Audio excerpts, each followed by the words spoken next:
RSS ban ವಿಚಾರಕ್ಕೆ ನಾರಾಯಣಸ್ವಾಮಿ ಕಿಡಿಕಾರಿದ್ದಾರೆ. ಪ್ರಿಯಾಂಕ್ ಖರ್ಗೆ ತನ್ನ ಚೈಲ್ಡಿಸ್ಟ್ ಬುದ್ಧಿಯನ್ನ ಬಿಡಬೇಕು. ಖರ್ಗೆ ವಿದೇಶದಲ್ಲಿ ಓದಿದ್ದಾರೆ, ಇತಿಹಾಸ ಗೊತ್ತಿಲ್ಲ. ಚಿಕ್ಕಬಳ್ಳಾಪುರದಲ್ಲಿ ನಾರಾಯಣಸ್ವಾಮಿ ಹೇಳಿಕೆಯನ್ನ ಕೊಟ್ಟಿದ್ದಾರೆ. ಸ್ವಾತಂತ್ರ್ಯ ಬಂದ ಕೆಲವೇ ದಿನಗಳಲ್ಲಿ ಆರ್ಎಸ್ಎಸ್ ಬ್ಯಾನ್ ಮಾಡಿದ್ರು. ಆರ್ಎಸ್ಎಸ್ ನಿಲ್ಲಿಸೋದಕ್ಕೆ ಯಾವ ಶಕ್ತಿಯಿಂದಲೂ ಆಗ್ಲಿಲ್ಲ. ಕೇಂದ್ರದಲ್ಲಿ ಕೈ ಅಧಿಕಾರದಲ್ಲಿದ್ದಾಗ ಬ್ಯಾನ್ ಮಾಡೋದಕ್ಕಾಗಿಲ್ಲ.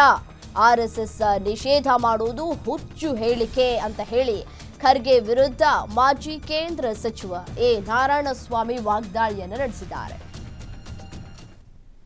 ಆರ್ಎಸ್ಎಸ್ ನಿಷೇಧ ಮಾಡ್ತೇನೆ, ಸರ್ಕಾರಿ ಜಾಗಗಳಲ್ಲಿ ಆರ್ಎಸ್ಎಸ್ ಕಾರ್ಯಕ್ರಮ ಮಾಡಬಾರ್ದು, ಚಟುವಟಿಕೆ ಮಾಡಬಾರ್ದು.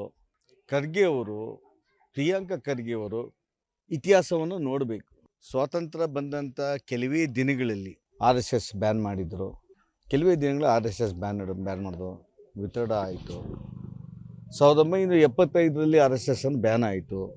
ನಮ್ಮ ರಾಮ ಮಂದಿರ ಅದ್ವಾನಿಯವರ ರಥಯಾತ್ರೆ ಸಮಯದಲ್ಲೂ ಸಹ ಆರ್ಎಸ್ಎಸ್ ಅನ್ನು ಬ್ಯಾನ್ ಮಾಡಿದರು. ಈ ದೇಶದಲ್ಲಿ ಸಂಘ ಆರ್ಎಸ್ಎಸ್ ಚಟುವಟಿಕೆಗಳನ್ನು ನಿಲ್ಲಿಸೋದಕ್ಕೆ ಯಾವ ಶಕ್ತಿಯಿಂದನೂ ಆಗಲಿಲ್ಲ. ಪ್ರಿಯಾಂಕ ಖರ್ಗೆ ಅವರು ಚೈಲ್ಡಿಶನ್ನು ತೋರಿಸ್ತಾರೆ. ಯಾವುದನ್ನು ಮಾತಾಡಬೇಕು, ಯಾವುದನ್ನು ಸ್ಪಂದನೆ ಮಾಡಬೇಕು, ಯಾವುದಕ್ಕೆ ಪ್ರಿಯಾರಿಟಿಯನ್ನು ಕೊಡಬೇಕು. ಒಬ್ಬ ಮಂತ್ರಿಯಾಗಿ ಒಂದು ದೊಡ್ಡ ಇಲಾಖೆ ಸಿಕ್ಕಿರೋದು ಅದೃಷ್ಟ.